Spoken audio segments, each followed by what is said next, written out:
Welcome to Totally Talent Podcast by HR.com, your go-to source for all things talent. Whether you're looking for expert insights on high-volume hiring, the latest trends in recruitment technology, or strategies for building a winning team, we've got you covered. Join us for each episode as we dive deep into the challenges and opportunities shaping the talent landscape today. Let's get started. Hey, everybody. Welcome to another edition of Totally Talent on HR.com. I am your host, Mike Wood, and I'm very excited to be talking to Joe Shaker Jr. from Shaker Recruitment Marketing. Hi, Joe. How are you? Hey, Mike. How are you? Good to see you today. Thanks for having me on.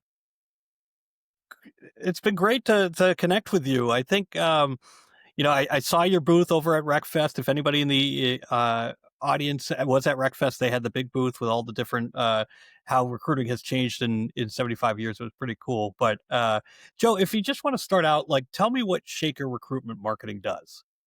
Sure. Well, and thanks for stopping by our booth. I'm glad you liked it. All credit goes to my fabulous marketing team for pulling off that activation. But it was a great time. It was good seeing you. Our business started 75 this July. Next July will be 75 years that our firm has existed. It was started by my grandfather. I'm third generation now leading it. When my grandfather started out in this business, it was a media rep firm, and he went to foreign language newspapers, mostly around the Chicagoland area and the suburbs outside the city, and was repping these various different publications, targeting various different immigrants, foreign language newspapers. And that's where he really started to cut his teeth in terms of purchasing the inventory and then reselling it as like a media rep firm for each of those individual newspapers. Did that for about the first 2 to 3 years of the agency's existence. And one day, the stories I'm told was he was in the office and he heard one of the reps repping one of the newspapers take an ad for company XYZ, and that same company hung up and then called another one of his reps to place that same ad. And he thought about, just thinking of efficiencies. Why did that company have to make 2 phone calls? He also obviously was very limited at the time. He can only rep however many newspapers that he was repping at the time. And so his thought was, I can make it easier for potential companies. Instead of making multiple calls, they can make one. And then I will have this quote unquote unlimited inventory, because he figured if he took an ad to a paper and he wasn't repping, they most likely would still take the ad and could ultimately turn into some sort of commission arrangement. And that's how, the agency then started with 1, 2, and then ultimately he shut down the rep firm and became a full service agency. That's fantastic. That's good foresight for him to be seeing that, companies are going to start moving into these newspapers, the classified. And so I'm guessing that was a huge part of the business in let's say, 60s and 70s, right? Or maybe even up to the 90s. I was going to say, Mike, so that's all it was classified recruitment. So when you joined the company, tell us what the recruiting was like when you joined. Yeah, well, I will say skipping, I don't want to skip the second generation. My dad and his 4 siblings really then, took this agency to new heights. Let's talk about that. Conglomerate. Definitely where print was dominant force. The 4 of them, the 5 of them, my father and his 4 siblings really grew this business. And so I always say, it's myself and the third generation, and there's 4 of us here that are working full time in that generation.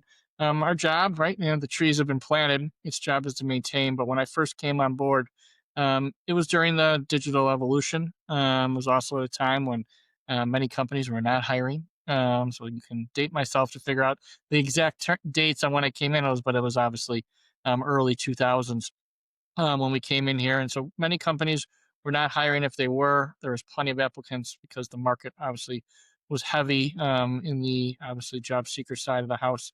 People, unfortunately, at that time, it was a very difficult time. And also the world was moving from print to digital. And so my dad put me in this team, what was called IMS, Integrated Media Services, that ultimately essentially was your digital media buying department. And so very early on, working with the likes of Career Mosaic and ultimately then Monster Board to Monster and Career Path to Career Builder. But that's when I really started to cut my teeth full time. I will say though, I worked here even as a kid in the 90s.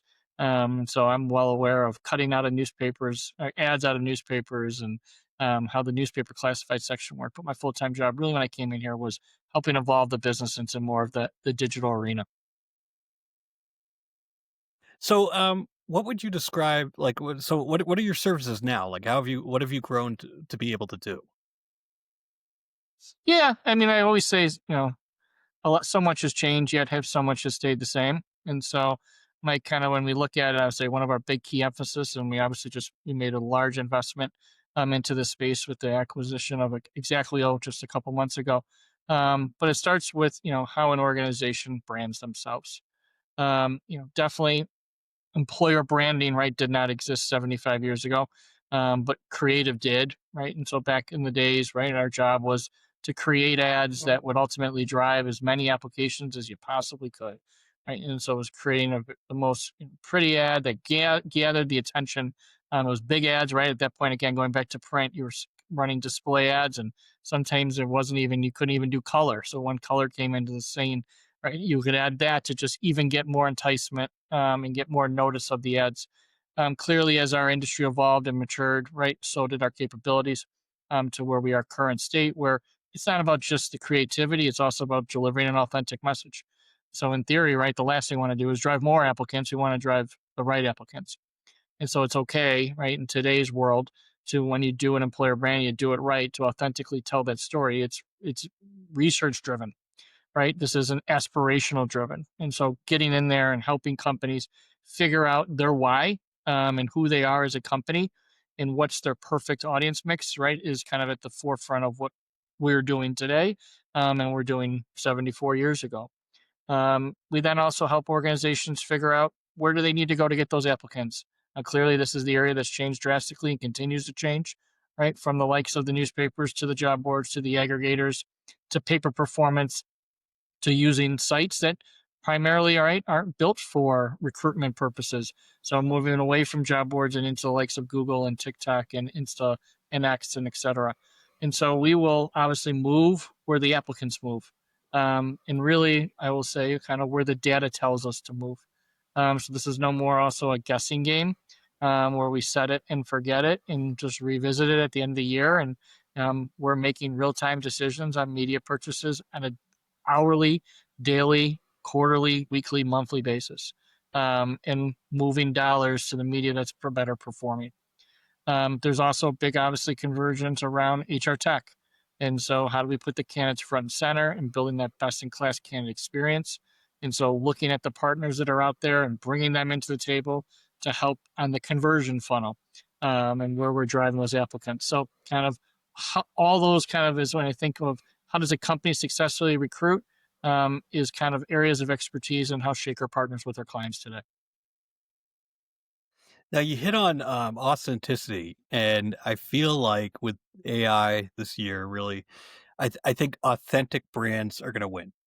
I honestly Yep. believe this that if you are authentic and you're a real person, it's going to give you a leg up. How do you manage that with the tools that are out there? And I'm sure the clients be like, I just want to, just show me what works. Put it into AI and show me what works. What's your stance on where like kind of like authenticity is nowadays?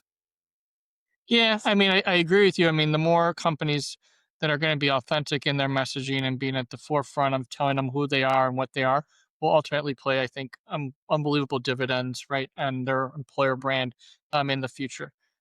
There's no doubt AI is making us all more efficient, right? How it can make our companies more efficient, how it can make our clients also more efficient in the candidate process, right, in terms of scheduling and just some initial assessments.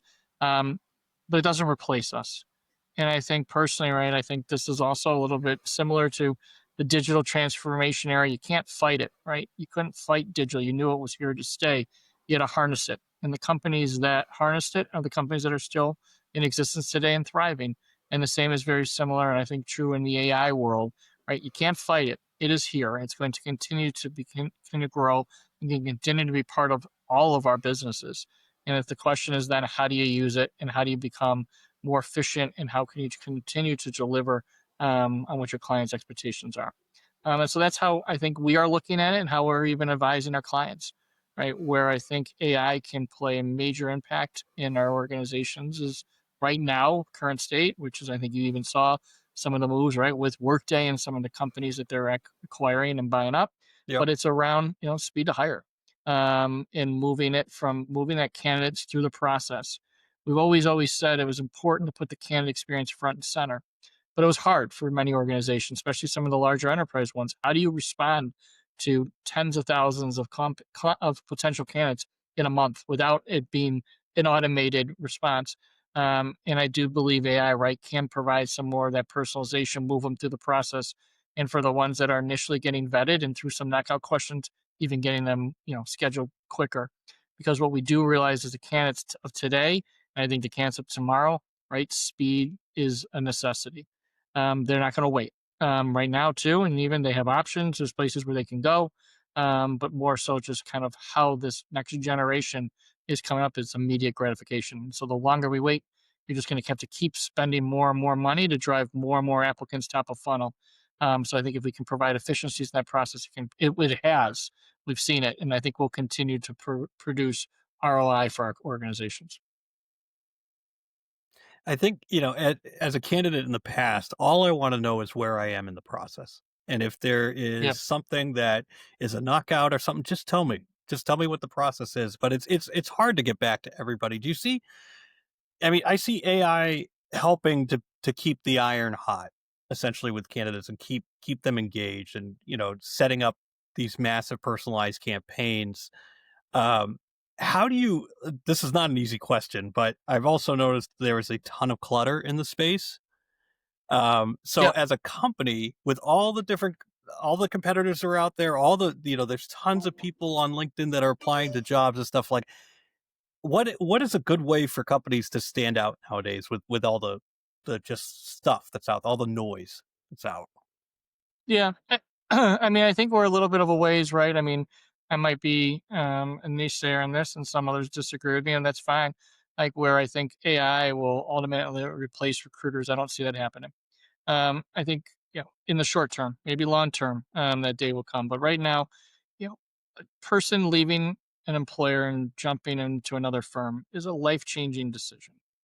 Companies, when they are hiring people, again, the amount of time and effort in that process, right, is expensive, and they're looking for this most cases, right, to be like the key to recruitment. My father always said was retention. So employers don't want to hire the wrong individual as well. They want the right fit. And that's where I think personally, right, AI can provide a lot of efficiencies, technology can provide a lot of efficiencies, but ultimately, right, humans need to make the decision, right? Is this right for me to leave company A and move over to company B? Because again, of the life changing aspect to it, and vice versa. So I think we're a bit ways from that. But I do think, right, to your point, you know, they want to be heard. Give them feedback. Have that feedback be personalized to where they are in the process. And I do think that's where technology has and will continue to even get enhanced over the next year or so, in providing that type of kind of openness on where they stand in the funnel.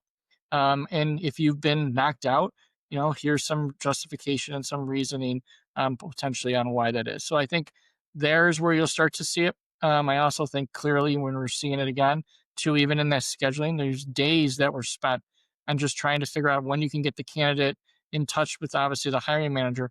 And all of that, of course, right now can be automated. And so that's just saving in itself, not just cost savings, but weeks and days of where the candidate was kind of left at whim, waiting to hear back. In many cases, companies they're applying to a job and they're getting scheduled in that exact session. So that alone, I think, is going to provide dividends, and that the candidate is going to look at that company as being at the forefront and right being a leader in the space and going to appreciate that. And I think we always make, especially for our retail friends, right? Those candidates are customers, and so you want to make sure whether or not they get the job or don't, they leave right with a good taste in their mouth in terms of what their view of you, and how you handled that process. I'm sure that there are some companies in your life, and you don't have to name them, that have lost your business for life. There's only so much power that a job seeker has, but if you get treated badly on that Yeah, application, scorched earth. There's no reason for you to. There are some very great brands out there that I've heard horror stories of, and it does affect whether you want to actually buy from them, whether you want to support this company. Do you Right. want to support a company that's just hiring and firing every single year? With what's happening in the tech sector right now, I think that there's going to be a kind of a reckoning in a year or so where people will just be like, okay, what type of place do I actually want to work for anymore? If everything's Yeah. all optimized and whatever, I don't want to be in this constant layoff slash hiring type of thing. So I think that the employment brand and showing what it's actually like to work there is going to be. I think we're moving 2 steps forward, but I think we'll make a step backwards and get back to the basics a little bit. Yeah. So I, Well, I and you're just would seeing too, like, want to get your yeah. no, I Oh, was go gonna ahead. say, Mike, Sorry. I agree with you. And I think too, and that's where you're getting, like, you're seeing now even a lot of, call it technology, but even solutions that are allowing, giving the tools for more current employees to authentically tell their story of what it's like to work here. Right? I mean, there's always been the glass door, right? But it's been hard to kind of view, all right, who wrote these reviews? What's the sentiment? Was it a good situation, bad situation? And so, though it did provide, though, a array of light in terms of what it's like to work at that company. But now putting the power back into both candidates as well as current employees for them to easily be able to be ambassadors for these brands, and say what it's truly like to work here and putting it on video and audio like we're doing today, I think you're going to see more and more of that. And that's going to also put, I think, companies, right, and brands, more on the hook to even be more cognizant about this process and how they're handling it and how they're communicating, knowing that, these tools are available for the candidates and the employees to be able to tell their side of the story. Yeah. So when I was at RecFest this year, the big kind of tech that jumped out to me was interview tech. Everybody has some Yeah. interview tech out there, whether it's, it used to be scheduling, which is something that nobody wants to do. I don't want to scheduling any meeting with a bunch of people is a horrible experience unless you have some like cool tools to do it. But um, with the interview tech out there, and it's not only just it's like transcription based, so it's trying to pull in Yeah. what you're saying in an interview. I see a lot of that I just see that consolidation, but that's been like the big theme that I've seen this year is that okay, we can take chat gpt and we can put it to interviews. Great, awesome. What do you see? What's kind of next in the horizon for recruitment? Because, and I know I keep talking here, but HR Tech was like, everybody, let's build what Workday has with smart recruiters. Let's build this platform that is doing Yeah. frontline hiring. But I've yet to see what do you think is coming next? Yeah. I mean, it's a great question.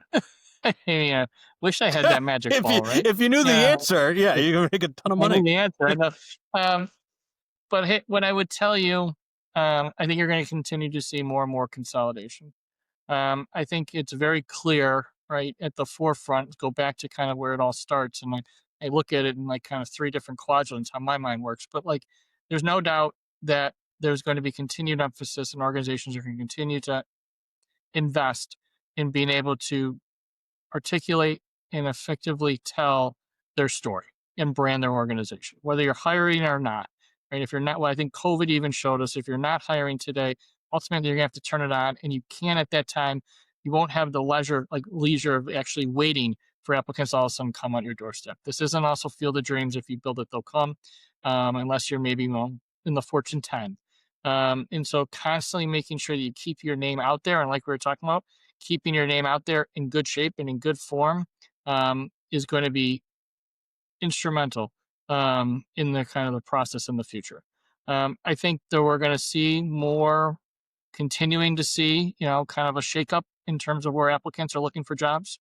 Right? There's no denying, right? They still use job boards, continue to use job boards, but their pendulum is shifting, right, to more of the, call it, non-traditional sites. And we always tell our clients to, regardless of the brand, just follow the data. Where the data tells you you're good applicants, that's where you should be spending money. And whether it be a name that you may not know or a name that you see in a Super Bowl commercial, follow the data, follow it from not just cost per click, cost per application, but quality app. And I think, you can stay, quote unquote, relevant and kind of current kind of where the future is, because I think it's unknown there as well, right, on what the future holds in terms of how people will search for jobs and ultimately then get matched. And then as an HR technology, I hear you. Yes, there's a lot around video interviewing, but I mean, it's really around assessing these candidates. How do we make it easier for them not to spend 25 minutes or longer to apply to a position and put in information that ultimately, if they just upload their resume, right, you have enough that you need. And how can we provide and still stay within standards, being able to knock out candidates quickly and efficiently and effectively? Again, it goes back to communication. They'd rather hear at the forefront that they're not a fit versus waiting weeks without hearing nothing. And so some sort of feedback that helps them as well as helps you assess this candidate in real time, but keeping it right in an ethical manner is going to be, I think, where you're starting to see kind of what you saw at RecFest and where more companies are coming in. I completely agree. Now, the big 75th anniversary is next year. Do you have anything special planned? So we're working on finalizing that, but more to come there. But I will tell you right now, we're looking to do an event definitely for our employees. July is around our time frame, and then doing some stuff with our clients and our partners. So more to come there. But yes, the anniversary falls in July, so we'll some exciting stuff to come out first of the year, and then obviously carry us through the year. All right. Thanks, Joe, for your time today. I'm a big fan of Shaker Recruitment Marketing and all that you guys do, and the fact that you actually care about candidates and stuff too. So that always helps. Well, hey, Mike, I'm always happy to be on. Thanks for thinking of us, and I appreciate the time. It was good seeing you, and best of all at HR.com. Thanks for tuning in to the Totally Talent podcast by HR.com. We hope you find today's episode insightful and inspiring. Don't forget to explore more episodes and discover valuable resources at hr.com/podcasts, where you can listen to all of our podcasts. Until next time, keep leading with purpose and making a difference in the world of talent.